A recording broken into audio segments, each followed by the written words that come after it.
6월 23일 화요일 is Bible time. 할렐루야. 지난 주일부터 올해 세미한 장학회에서는 장학금 신청을 받기 시작하였습니다. 작년 세미한 장학회가 52명의 학생과 또 신학교에 장학금을 전달할 수 있었습니다. 또 우리 교회가 더 많은 크리스천 학생들을 양성하고 또 장학금을 후원할 수 있도록 물질적인 후원과 또 기도 부탁드리겠습니다.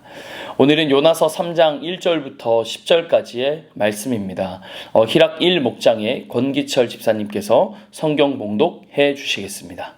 여호와의 말씀이 두 번째로 요나에게 임하니라. 이르시되 일어나 저 큰 성읍 니느웨로 가서 내가 내게 명한 바를 그들에게 선포하라 하신지라. 요나가 여호와의 말씀대로 일어나서 니느웨로 가니라. 니느웨는 사흘 동안 걸을 만큼 하나님 앞에 큰 성읍이더라. 요나가 그 성읍에 들어가서 하루 동안 다니며 외쳐 이르되 40일이 지나면 니느웨가 무너지리라 하였더니 니느웨 사람들이 하나님을 믿고 금식을 선포하고 높고 낮은 자를 막론하고 굵은 베옷을 입은지라. 그 일이 니느웨 왕의 들림에 왕이 보좌에서 일어나 왕복을 벗고 굵은 베옷을 입고 제 위에 앉으니라. 왕과 그의 대신들이 조서를 내려 니느웨에 선포하여 이르되 사람이나 짐승이나 소떼나 양떼나 아무것도 입에 대지 말지니 곧 먹지도 말 것이요 물도 마시지 말 것이며 사람이든지 짐승이든지 다 굵은 베옷을 입을 것이요 힘써 하나님께 부르짖을 것이며 각기 악한 길과 손으로 행한 강포에서 떠날 것이라. 하나님이 뜻을 돌이키시고 그 진노를 그치사 우리가 멸망하지 않게 하시리라. 그렇지 않을 줄을 누가 알겠느냐 한지라. 하나님이 그들이 행한 것 곧 그 악한 길에서 돌이켜 떠난 것을 보시고 하나님이 뜻을 돌이키사 그들에게 내리라고 말씀하신 재앙을 내리지 아니하시니라.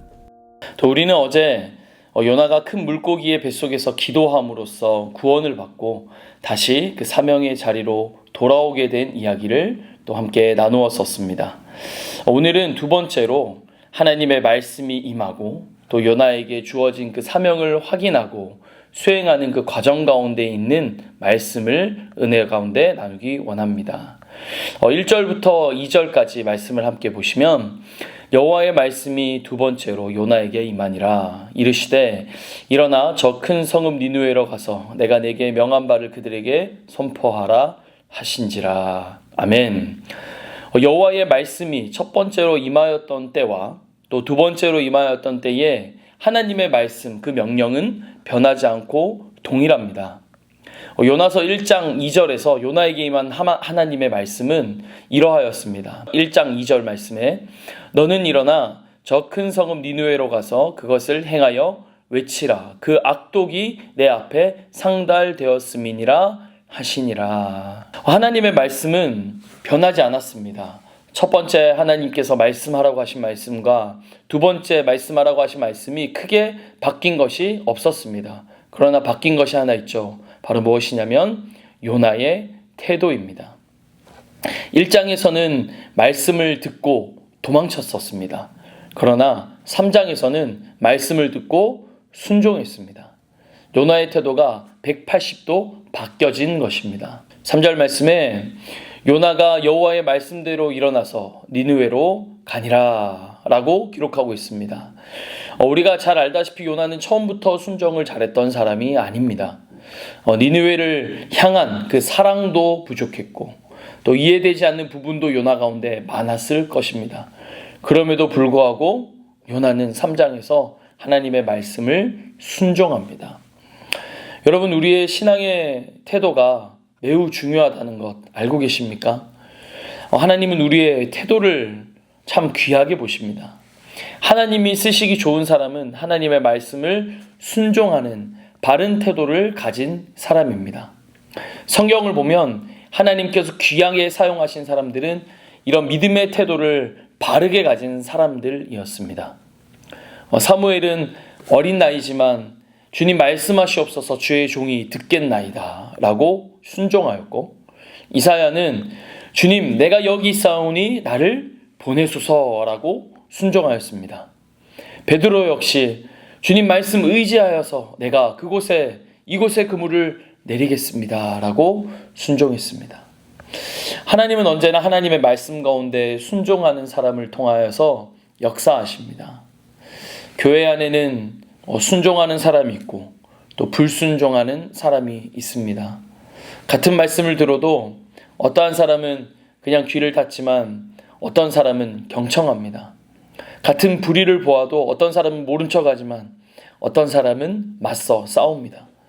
같은 공경을 당하여도 어떤 사람은 원망하지만 어떤 사람은 주님을 갈망합니다. 같은 두려움에 어떤 사람은 걱정하지만 어떤 사람은 돌파해 나갑니다. 이것은 하나님이 부족해서가 아니라 우리의 믿음의 태도가 다르기 때문입니다. 오늘 본문 3절은 여호와의 말씀대로라는 것을 강조하고 있습니다. 요나의 변화는 말씀대로 행하는 것에서부터 확인이 됩니다. 요나는 미루지 않고 또 빼지도 않고 또 더하지도 않고 하나님의 말씀대로 행합니다. 다음에 하겠습니다. 좀 미루면 안 되겠습니까? 이것을 불편하고 저에게 맞지 않는 것 같은데 빼면 안 되겠습니까? 이런 말을 하지 않았다는 것이죠. 이 방향이 더 좋아 보여서 행하였던 요나가 뜻을 돌이키고 하나님의 뜻대로 순종하는 모습을 보여줍니다. 물고기 뱃속에서 건짐을 받은 요나처럼 우리는 죄 가운데서 구원을 받은 은혜의 빚진 자들입니다. 주님이 말씀하실 때 말씀대로 일어나 가는 요나와 같은 즉각적인 순종의 사람으로 세워지시기를 간절히 축복합니다. 하나님께서 감동 주실 때 행하고 또 기도하라고 하실 때 무릎 꿇고 또 섬기라고 하실 때 우리가 봉사할 수 있는 온전한 순종의 태도로 순종의 모습으로 하나님의 마음을 시원케 해드리는 저와 여러분 되기를 간절히 소망합니다. 두 번째로 우리가 살펴볼 말씀은 3절과 4절입니다. 요나가 여호와의 말씀대로 일어나 니느웨로 가니라. 니느웨는 사흘 동안 걸을 만큼 하나님 앞에 큰 성읍이었더라. 요나가 그 성읍에 들어가서 하루 동안 다니며 외쳐 이르되 40일이 지나면 니느웨가 무너지리라 하였더니. 성경은 니느웨가 걸어서 사흘을 돌아야 할 만큼 큰 성읍이었다라고 기록하고 있죠. 그런데 요나는 단 하루만 다녔습니다. 어쩌면 그 요나의 마음속에는 여전히 니느웨를 향한 그 미움의 마음이 남아있을지 모르겠습니다. 대충 복음을 전했을지도 모르겠습니다. 40일 지나면 무너집니다 라고 단 한 구절 아주 경직되고 딱딱한 말로 하나님의 말씀을 순종했을지도 모르겠습니다. 그런데 놀라운 일이 일어납니다. 그가 온 마음을 다해서 전하지 않은 것 같은 그 한 말씀에도 하루의 선포에도 온 성읍이 뒤집어졌습니다. 왜 그렇습니까? 이 변화의 능력이라는 것이 요나에게 있었던 것이 아니라 하나님의 말씀 그 자체에 있었기 때문입니다. 히브리서 4장 12절 말씀은 이렇게 말씀하고 있습니다. 하나님의 말씀은 살아있고 활력이 있어. 말씀은 살아있습니다. 말씀은 운동력이 있습니다. 말씀은 그 사람의 마음을 찌릅니다. 말씀은 영혼을 깨우는 능력이 있습니다. 한 절의 말씀이 인생을 바꾸는 것처럼 말씀에는 능력이 있습니다. 두려워하지 말라라는 이 한 말씀 가운데 절망 가운데 있던 사람이 일어나서 변화됩니다. 내가 너를 사랑한다 라는 이 말씀을 들음으로 그 상처 입은 영혼이 위로를 받습니다. 수고하고 무거운 짐 진 자들아 다 내게로 오라 라는 이 말씀 한마디로 우리의 삶의 방향이 목적이 바뀌어버립니다. 지금 우리는 선교의 계절을 지나고 있습니다. 특별히 각 선교지에서 나타내고 있는 그 말씀의 역사도 마찬가지입니다. 우리가 들고 가는 것은 하나님의 말씀입니다. 우리가 전하는 복음의 말씀은 그 자체로 역사가 나타날 것입니다. 우리가 밟는 그 땅과 영혼들이 말씀을 듣고 일어날 것입니다. 우리는 그저 말씀을 전할 뿐입니다. 말씀대로 살아가는 것 뿐입니다. 그것이 단 한 절이라도, 단 한마디라도 말씀의 능력이 역사로 나타날 줄 믿습니다.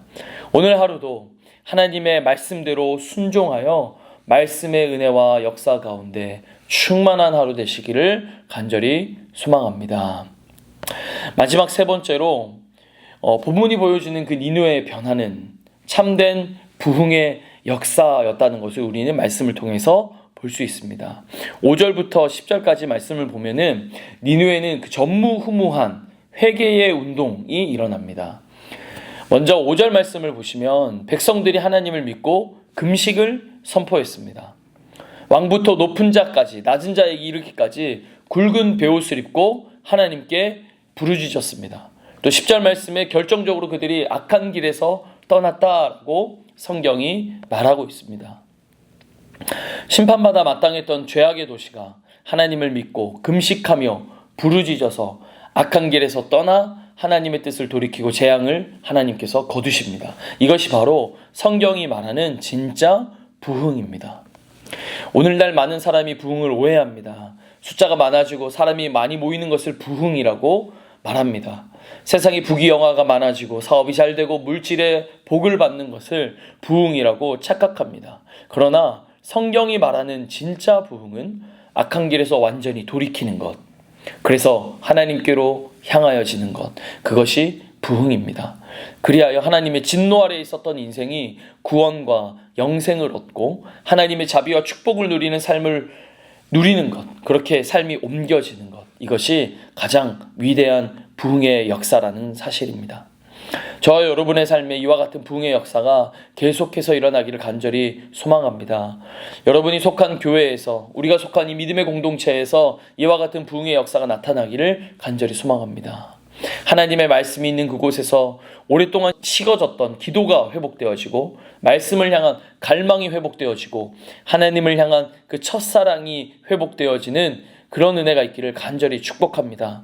그래서 오늘 하루 미루지 않는 순종으로 그 하나님의 말씀 안에서 참된 부흥을 경험하는 저와 여러분 되기를 간절히 축복합니다. 함께 기도하겠습니다.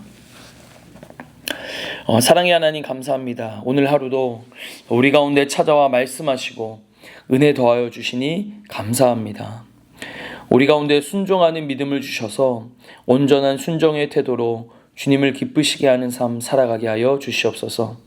오늘 하루도 주님 말씀을 더욱더 가까이 하고 말씀의 역사를 보게 하여 주시옵소서. 하나님의 말씀을 사모하는 각 심령들 다 되게 하여 주셔서 우리의 교회와 선교지와 가정과 직장과 삶의 모든 터전 가운데 부흥의 역사가 가득하도록 인도하여 주시옵소서. 이 모든 말씀 살아계신 예수 그리스도의 이름으로 기도하였습니다. 아멘.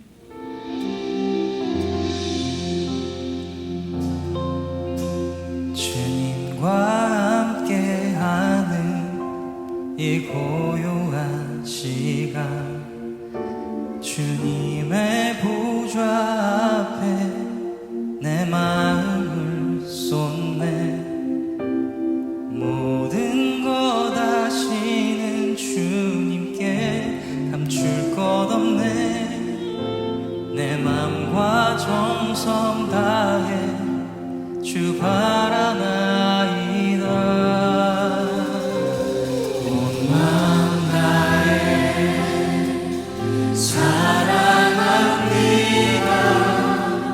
온 마음 다해 주 알기 원하네. 내 모든 삶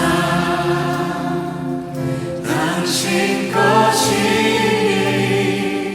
주만 선